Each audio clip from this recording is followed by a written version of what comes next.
આજે ભાજપ પ્રદેશ અધ્યક્ષ સી.આર. પાટીલનો જન્મદિવસ છે. જન્મદિવસને લઈને મોટી સંખ્યામાં ભાજપના નેતાઓ તેમજ હોદ્દેદારો શુભકામના પાઠવવા તેમના નિવાસસ્થાને પહોંચ્યા છે.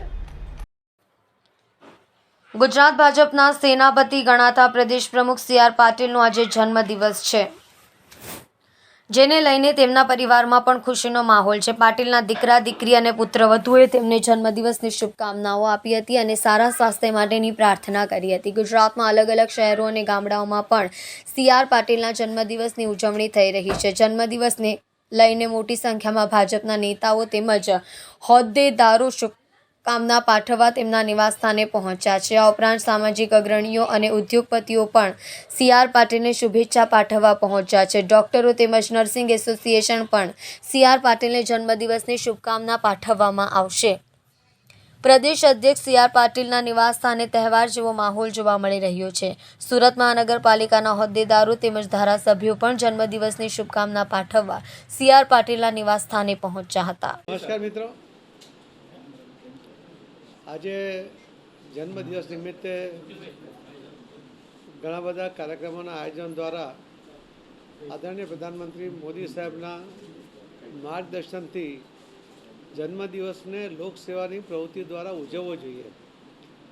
મેં એક કાર્યક્રમ લિંબાયત વિધાનસભામાં કર્યો, ત્યાં લગભગ 3500 યુનિટ બ્લડ ત્યાં એકત્ર થયું છે.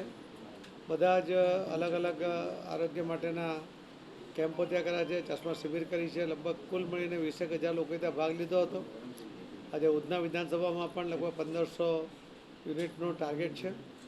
બીજા પણ અલગ અલગ જગ્યાએ નાના મોટા કાર્યક્રમો હોવાને કારણે અમારો આ વર્ષે લગભગ 6,000થી વધુ યુનિટો ભેગા થાય એવો પ્રયત્ન છે.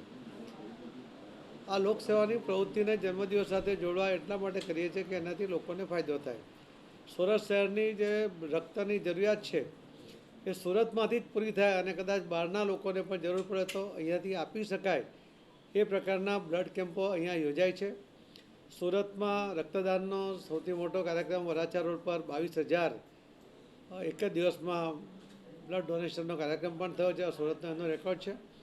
અને એ રીતે સેવાકીય પ્રવૃત્તિ દ્વારા જન્મદિવસ ઉજવવા માટે ભારતીય જનતા પાર્ટીના કાર્યકર્તાઓ પાસે જે અપેક્ષા છે એમાં એક કાર્યકર્તા તરીકે અમે આવા કાર્યક્રમો દ્વારા ટીબી પેશન્ટોને કીટ આપવું હોય, કુપોષિત બાળકોને કીટ આપવાની છે, એ રીતે પણ અમને મદદરૂપ થવાનો પ્રયત્ન કરીએ છીએ. આપ સૌના માધ્યમથી હું સૌને ખૂબ ખૂબ આભાર માનું છું. ખૂબ ખૂબ ધન્યવાદ.